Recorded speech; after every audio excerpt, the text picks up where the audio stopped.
देवी। जी परमेश्वर। हमें देवलोक चलना है। देवलोक? ये अचानक देवलोक जाने का निश्चय? आज देवलोक में देव माता अदिति का अभिनंदन है देवी, और आप तो हमारे विचारों से भलीभांति परिचित हैं। आप जानती हैं कि नारी का सम्मान हमारी दृष्टि में कितना महत्व रखता है। जानती हूँ परम श्रेष्ठ, जहाँ नारी का सम्मान होता है वहाँ आपका निवास होता है। हाँ देवी, यत्र नार्यस्तु पूज्यन्ते रमन्ते तत्र देवताः, और इसीलिए हमारा वहां उपस्थित रहना अनिवार्य है। तो फिर चलिए कमल नयन, मुझे भी ऐसे अवसर पर उपस्थित रहकर हार्दिक प्रसन्नता होती है। आइए।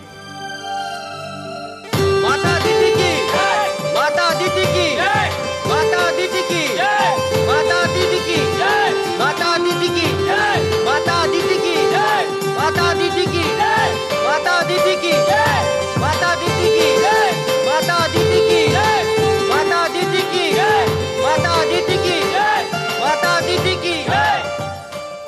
अभिनंदन देव माता, अभिनंदन। आप एक आदर्श माता है, आदर्श पत्नी है, आदर्श नारी है। मेरा प्रणाम स्वीकार कीजिए। मैं तो आपको और माता लक्ष्मी को देखकर धन्य हो गई त्रिलोकीनाथ। मेरे लिए तो आज का दिन मेरे जीवन का सर्वश्रेष्ठ दिन है। तो मेरे लिए भी है देवी। आज आपको आपके योग्य पुत्र सम्मानित कर रहे हैं, और मेरे लिए वो दिवस सृष्टि का सबसे श्रेष्ठ दिवस होता है जब संतान माता का अभिनंदन करती है। और आपने तो ऋषि कश्यप के प्रति अपने पत्नी धर्म को और अपनी संतान के प्रति अपने मातृत्व के धर्म को इतनी निष्ठा और गरिमा से निभाया है कि समस्त संसार को आपसे सीख लेनी चाहिए। देव माता तो मुझे मेरे पुत्रों ने बना दिया है, जिन्हें संसार देवता कहकर पुकारता है। परंतु सत्य इससे सर्वथा विपरीत है देवी। अर्थात? सत्य यह है कि संसार आपके पुत्रों को देवता इसलिए कहता है कि आपने उन्हें वो सारे संस्कार दिए जिन्हें पाकर ये देवता हो गए। मैंने तो उन्हें केवल माता का प्रेम दिया है सर्वेश्वर। निस्संदेह, परंतु माता का प्रेम वो विचित्र वस्तु है देवी, जो संतान को सुधार भी सकता है और संतान को बिगाड़ भी सकता है। आपने अपनी संतान को अच्छी शिक्षा दी, अच्छे आचार विचार दिए, अच्छाई और बुराई की पहचान कराई, जीवन जीने के ढंग सिखाए, उन्हें बुरी डगर पर चलने से रोका, उनकी हर भूल पर उन्हें टोका, और यही तो माता का वास्तविक प्रेम है। देवी, जिस प्रकार एक पौधे को अच्छे फलने फूलने के लिए सूर्य के प्रकाश, निर्मल जल और स्वच्छ वायु की आवश्यकता होती है, उसी प्रकार अपनी संतान को योग्य बनाने के लिए अच्छी शिक्षा, दीक्षा और मार्गदर्शन की आवश्यकता होती है। और यही तो सब आपने अपनी संतान को दिया। ये सब आप ही की कृपा है लक्ष्मी नारायण। नहीं देव माता, नहीं। जल को अपनी निर्मलता, वायु को अपनी शीतलता और पुष्प को अपनी सुगंध का ज्ञान नहीं होता।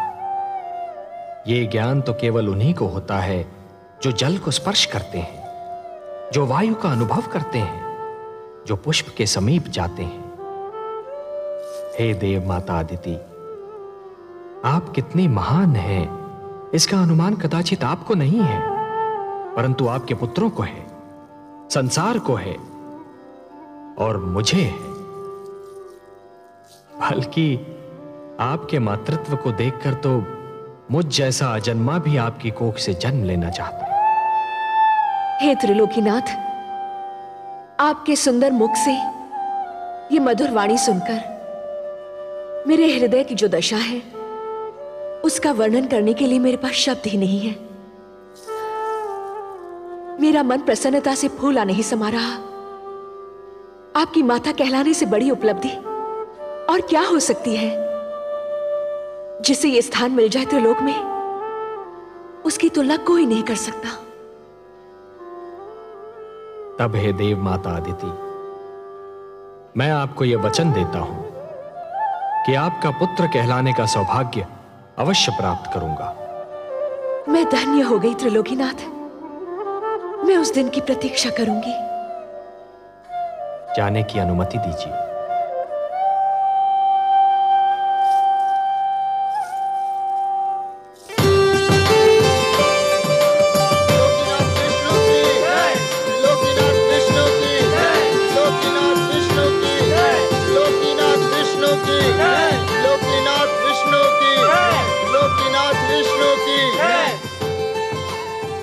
आइए माता, विराजिए। धन्यवाद पुत्रों, तुम्हारे कारण तो मुझे आज इतना महान वरदान मिल गया। पर हम तो आपको कुछ न दे सके माते। संतान से मां को और क्या चाहिए? सुख और आदर तो तुम सबने मुझे इतना दिया कि मुझे और किसी वस्तु की इच्छा ना रही और ना ही आवश्यकता।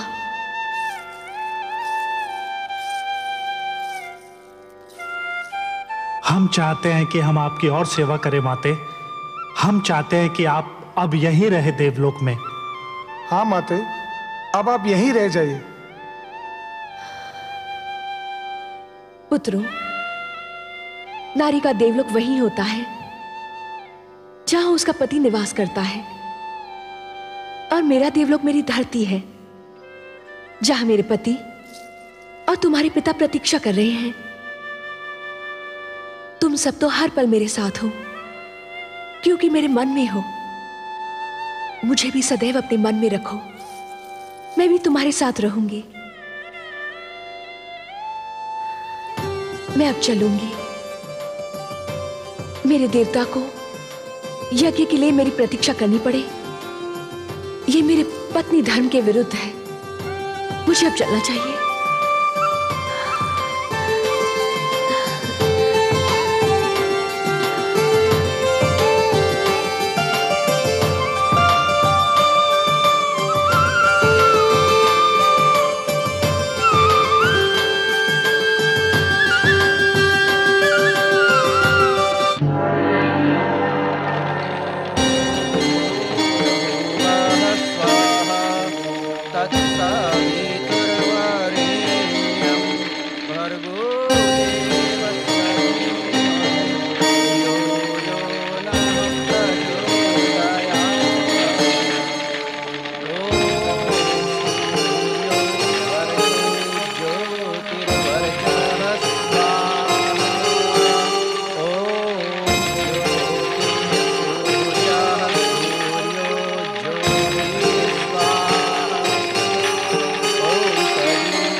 सौभाग्यवती भव, आयुष्मती भव।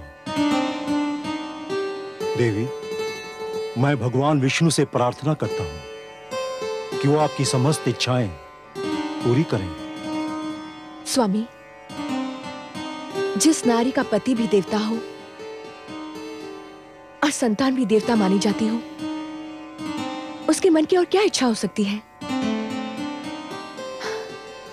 मेरे मन की बस एक ही इच्छा है कि हमारे परिवार पर भगवान विष्णु की कृपा सदा यूं ही बनी रहे।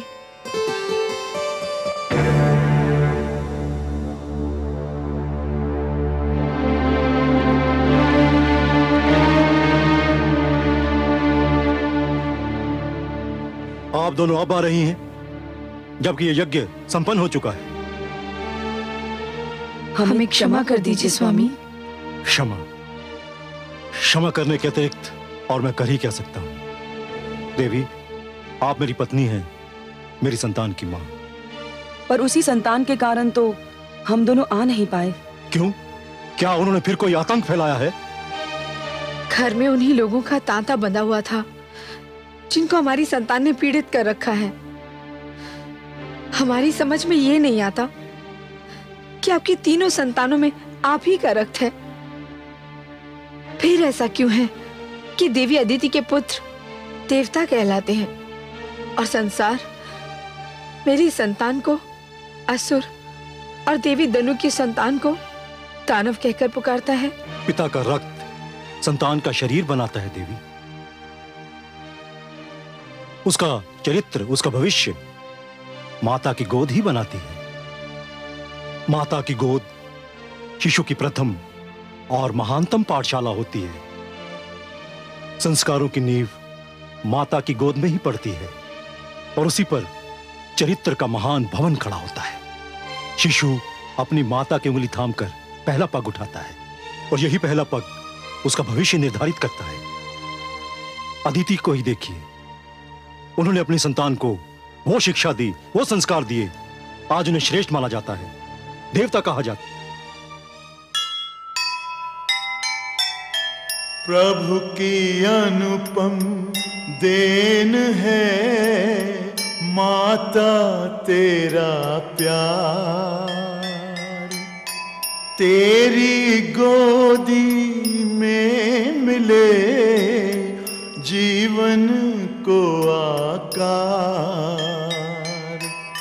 माँ से जो शिक्षा मिले वही बने संस्कार।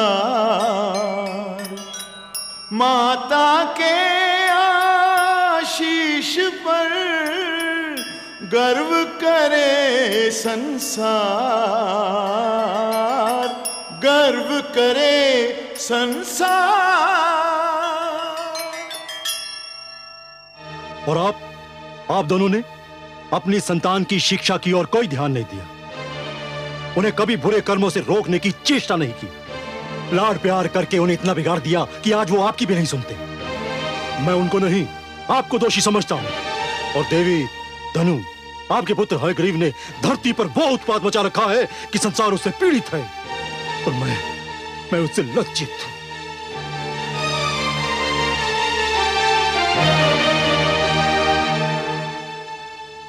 स्वामी,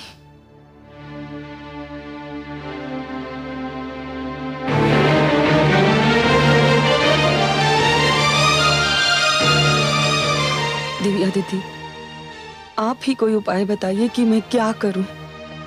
हयग्रीव को समझाइए बहन कि वो हिंसा और अत्याचार का मार्ग छोड़ दे।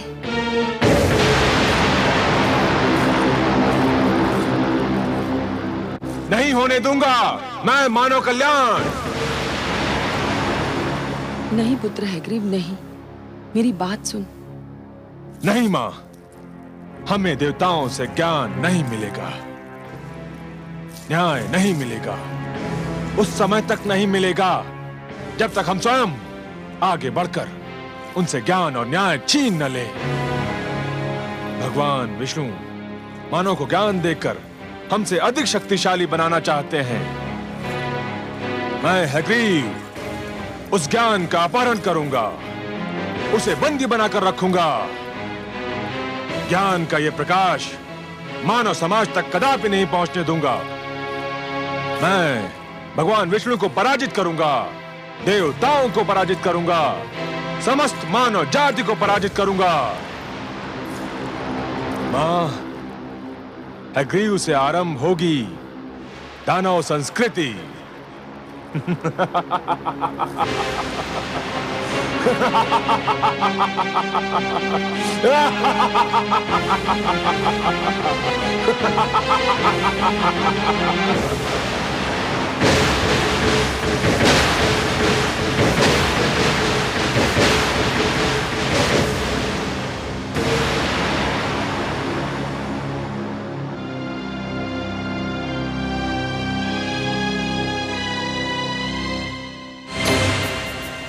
ऋग्वेद, यजुर्वेद, सामवेद, अथर्ववेद, मेरे निकट आइए।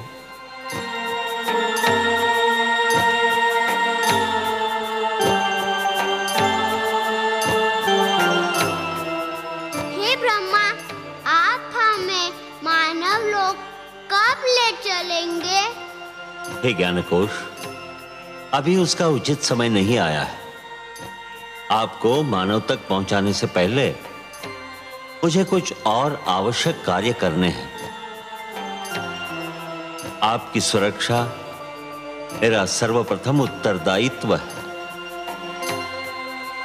मुझे आपको उन हाथों में देना है जो आपके योग्य हो। मैं भगवान शिव से परामर्श करने जा रहा हूं। मेरे लौटने तक आप यहीं रहिए। जब तक मैं ना आऊं तब तक इस क्षेत्र से बाहर पग न धरें। मैं शीघ्र ही लौट आऊंगा। हे ब्रह्मा, हम आपके आदेश का पालन करेंगे।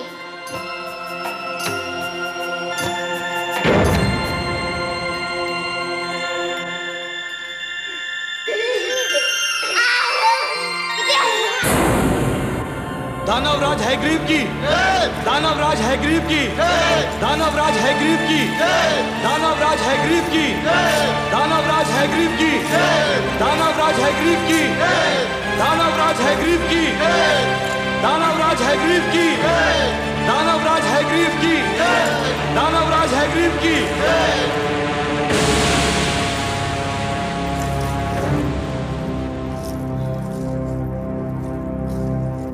आज तुम्हें सुनाने के लिए कोई शुभ समाचार नहीं है मेरे पास।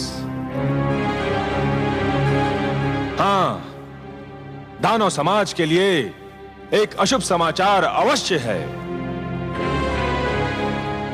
देवता तो सदा से ही हमसे अधिक श्रेष्ठ और ज्ञानी माने जाते रहे, और अब देवताओं के मित्र विष्णु ने मानव को भी हमसे अधिक श्रेष्ठ और ज्ञानी बनाने के लिए 4 वेदों को जन्म दिया है।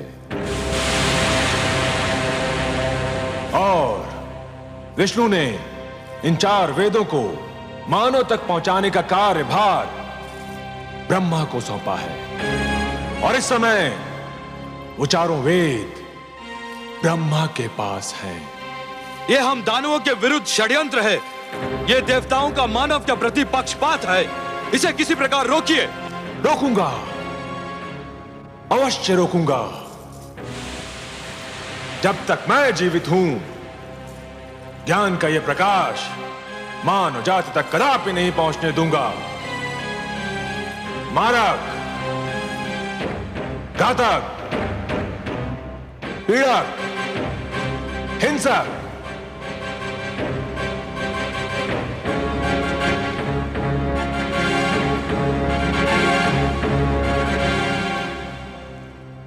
तुम चारों को अपनी शक्ति पर बड़ा गर्व है ना? आज तुम सबकी शक्ति की परीक्षा है। जाओ और ब्रह्मलोक से उन 4 बालकों को पकड़कर हमारी सभा में ले आओ। जाओ। जो आज्ञा दानवराज, आपके आदेश का पालन होगा। दानवराज हैग्रीव की, दानव संस्कृति की, दानवराज हैग्रीव की, दानव संस्कृति की।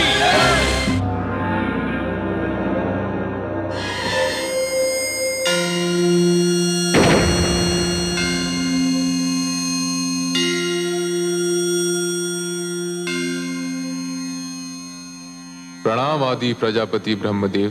प्रणाम भोलेनाथ। शिवलोक पधार कर आपने मुझे धन्य किया। मैं आपसे कुछ परामर्श करना चाहता हूँ शिव शंकर। आपको सहयोग देकर मुझे प्रसन्नता होगी। हे महेश, भगवान विष्णु ने 4 बालकों के रूप में अपनी वाणी मुझे सौंपी है और आदेश दिया है कि मैं इसे मानव तक पहुंचा दूं। ये तो आपके लिए कोई कठिन कार्य नहीं है। कठिन कार्य तो नहीं है, पर एक दुविधा ने मुझे आ घेरा है। दुविधा? और आपको? हाँ भोलेनाथ, आप तो भली भांति जानते हैं कि धरती पर क्या उत्पात मचा हुआ है। युद्ध, छल, कपट, भ्रष्टाचार, अत्याचार से धरती की दशा दयनीय हो गई है। एक मानव दूसरे मानव के रक्त का प्यासा हो रहा है। ऐसे मानव को भगवान विष्णु की दी हुई ये महान वाणी, यह अनुपम भेंट मैं कैसे सौंप सकता हूं भला? तो फिर आपने क्या निर्णय किया? कोई निर्णय लेने से पहले मेरे लिए आपकी स्वीकृति की आवश्यकता है। मेरी स्वीकृति? हाँ शिव शंकर, इस सृष्टि की रचना मैंने की है, परंतु इस सृष्टि में बहुत सी ऐसी वस्तुएं भी जन्म ले चुकी हैं जो अनचाही हैं। मैं इस सृष्टि में परिवर्तन चाहता हूं। भगवान विष्णु के आप्त वचन को मानव तक पहुंचाने से पहले मैं चाहता हूं कि धरती से कुरूपता, पाप, अन्याय तथा अवगुण का विनाश हो जाए। और हे महेश, यह कार्य तो केवल आप ही कर सकते हैं। हे आदि प्रजापति, इस धरती पर रूप और कुरूपता, न्याय और अन्याय तथा गुण और अवगुण एक दूसरे में इस प्रकार समाये हुए हैं, यदि एक को मिटाया जाए तो दूसरे का भी कुछ अंश मिट सकता है। पुण्य और पाप एक दूसरे में इस प्रकार उलझ गए हैं, यदि एक पर चोट की जाए तो दूसरे को भी हानि पहुंच सकती है। यह क्षेत्र आपका है भोलेनाथ, कोई और इस कार्य में हस्तक्षेप कर ही नहीं सकता। यह निर्णय केवल आप ही कर सकते हैं कि किसको नष्ट किया जाए और किसकी सुरक्षा की जाए। आप जो निर्णय करेंगे वही उचित होगा, परंतु निर्णय तो आपको करना ही होगा। मुझे सोचने का अवसर दीजिए प्रभु।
निर्णय है आपका भोलेनाथ?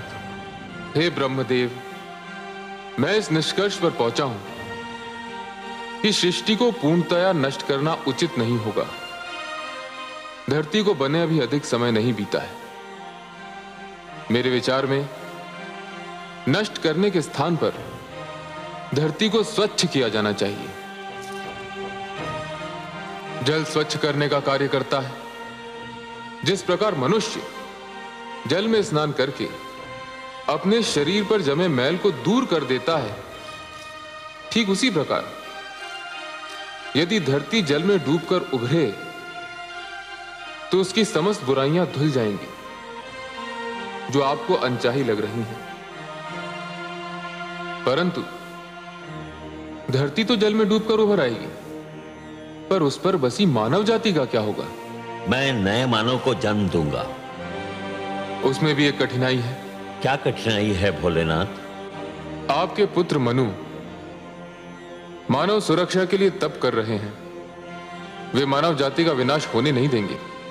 तप करना उसके अधिकार में है, किंतु सृष्टि के विनाश को रोकना उसके अधिकार में नहीं है। मनु को उसका कर्म करने दीजिए। भगवान विष्णु की स्तुति कर रहा है वो। उसका और उसके तप का परिणाम भगवान विष्णु की इच्छा पर छोड़ दीजिए। मैंने आपसे जो निवेदन किया है, मुझे उसका उत्तर चाहिए भोलेनाथ। उत्तर? उसका तो केवल एक ही उत्तर है। धरती पर जल प्लावन होगा। हे शिव, मैं आपको प्रणाम करता हूं।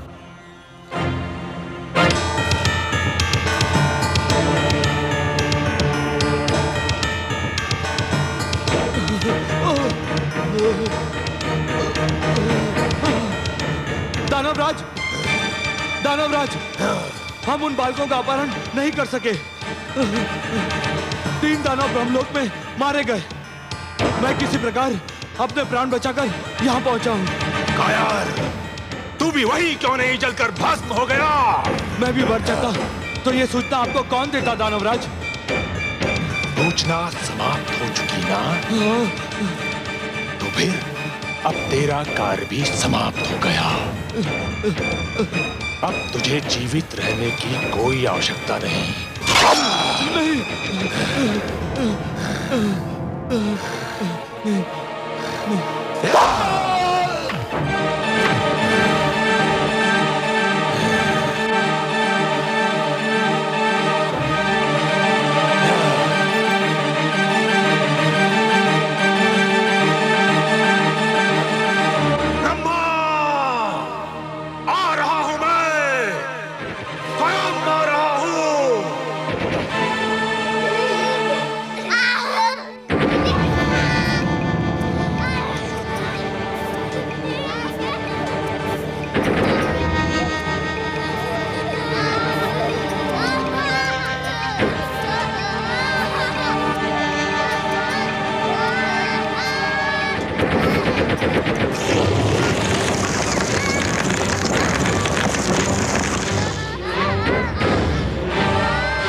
बालकों, मेरा चमत्कार देखना चाहते हो तो आओ, मेरे पास आओ। हम यहाँ से बाहर नहीं जा सकते। क्यों? क्यों नहीं आ सकते? भगवान ब्रह्मदेव का आदेश है कि हम इस क्षेत्र से बाहर पग भी न धरे। अरे वो तो महाकपटी है, तुमसे छल कर रहा है। ब्रह्मा जैसे महान देवता के लिए अशुभ शब्द मुख से निकालते हुए तुम्हें लज्जा नहीं आती? लज्जा?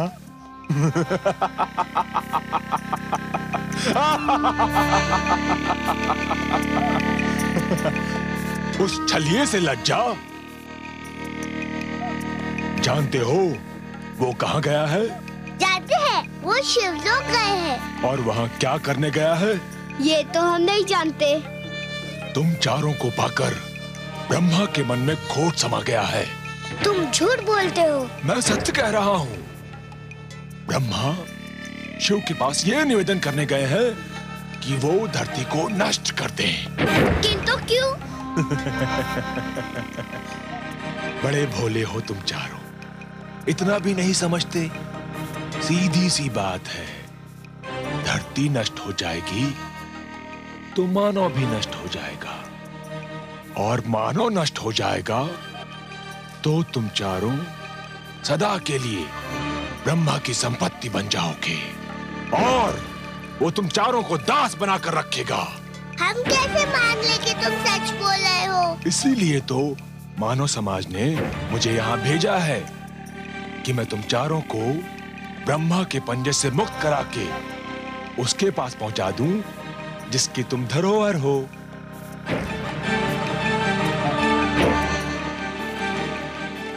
सोच क्या रहे हो? यदि ब्रह्मा आ गया तो कभी मुक्त नहीं हो पाओगे। जीवन भर उसके दास बनकर उसकी सेवा करते रहोगे। व्यर्थ सोच विचार में समय नष्ट ना करो। मेरे साथ चलो, आओ आओ। मैं तुम्हें वचन देता हूं कि मैं तुम्हें इसी समय मानव के पास पहुंचा दूंगा। मानव बहुत समय से तुम्हारी प्रतीक्षा कर रहे हैं। आओ मेरे पास आओ, आओ आओ।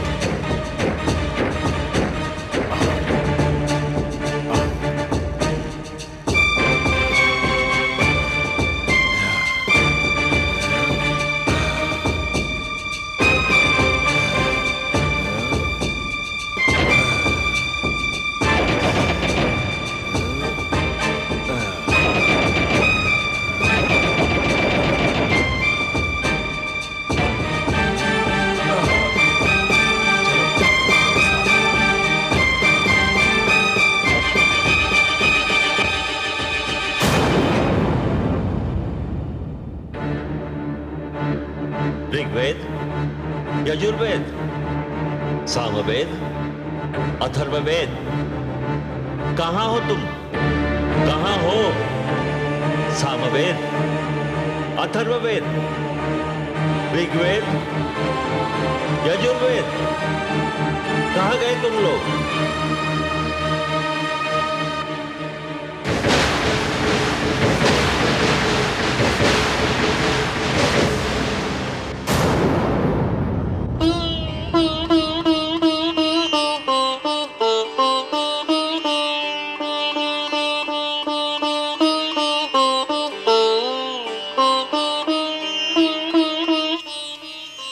सर्वेश्वर, आपने अपनी जो धरोहर ब्रह्मा जी को सौंपी थी उसे कोई चुरा कर ले गया है।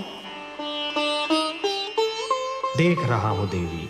किंतु आप तो योग निद्रा में थे। आपने? ध्यानस्थ था देवी। निद्रा और ध्यान में बस थोड़ा सा ही तो अंतर होता है।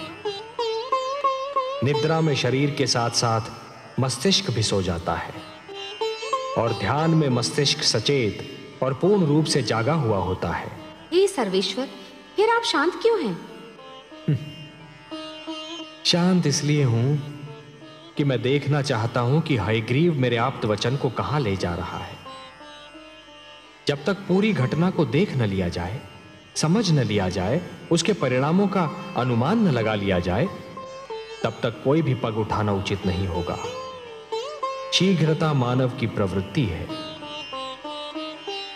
मुझे इस घटना को पूर्णतया देख लेने दीजिए महादेवी।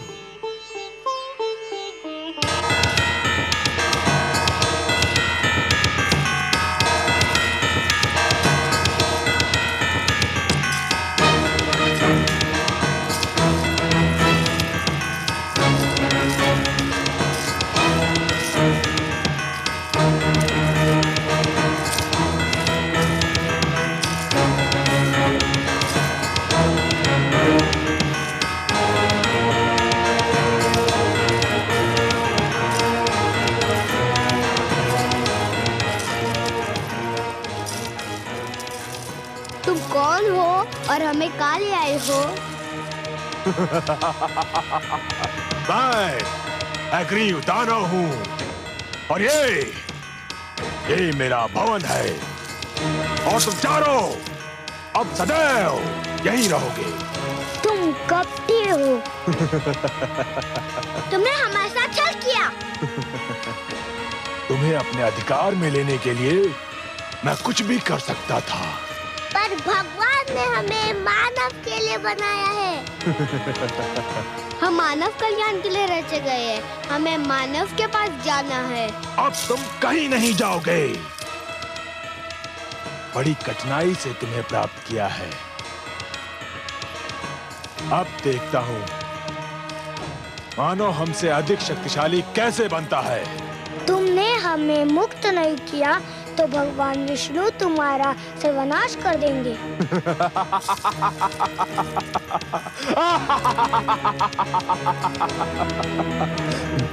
अब मेरा कोई सर्वनाश नहीं कर सकता।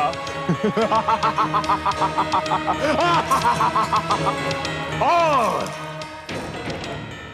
यदि तुम में से किसी ने भी यहां से भागने का प्रयत्न किया तो तुम सबको नष्ट कर दूंगा।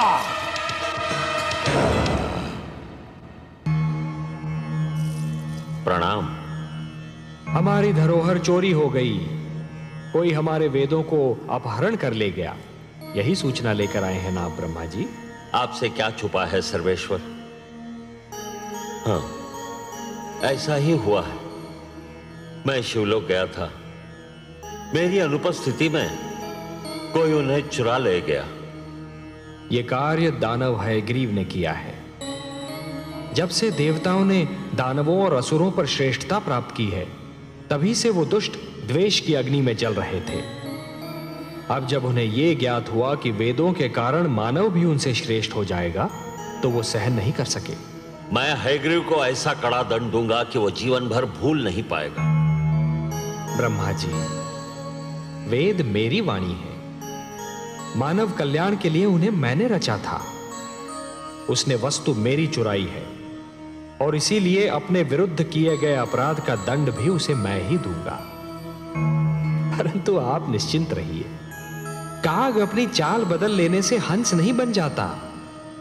विष अपना रंग बदल लेने से अमृत नहीं हो सकता। वेदों को अपने निकट रखने के उपरांत भी दानव अपनी दानवी प्रवृत्ति नहीं बदल सकते। फिर भी अपनी पवित्र वाणी को अपवित्र वातावरण में नहीं रहने दूंगा मैं। यह मेरा संकल्प है। जो संस्कारहीन है वो ज्ञान तक पहुंचकर भी अज्ञान के अंधकार से बाहर नहीं निकल सकते। हे जनार्दन, एक और विचार भी मुझे व्याकुल कर रहा है। मेरे अनुरोध पर भगवान शिव ने पृथ्वी को जलमग्न करने का निर्णय लिया है। दूसरी ओर मनु ने सृष्टि की सुरक्षा के लिए आमरण व्रत रख लिया है। धरती के जलमग्न होने में अधिक विलंब नहीं है। आपके पुत्र मनु की इच्छा और हमारा उद्देश्य एक ही है। उसकी इच्छा है मानव कल्याण और वही हमारा भी उद्देश्य है। अब महादेव के निर्णय और हमारे उद्देश्य की पूर्ति के बीच क्या होना है, यह आप हम पर छोड़ दीजिए। आप चिंता मुक्त होकर जाइए ब्रह्मलोक। हे नारायण, सृष्टि के कल्याण के लिए आप जो भी करेंगे, सृष्टि का कल्याण उसी में है। प्रणाम।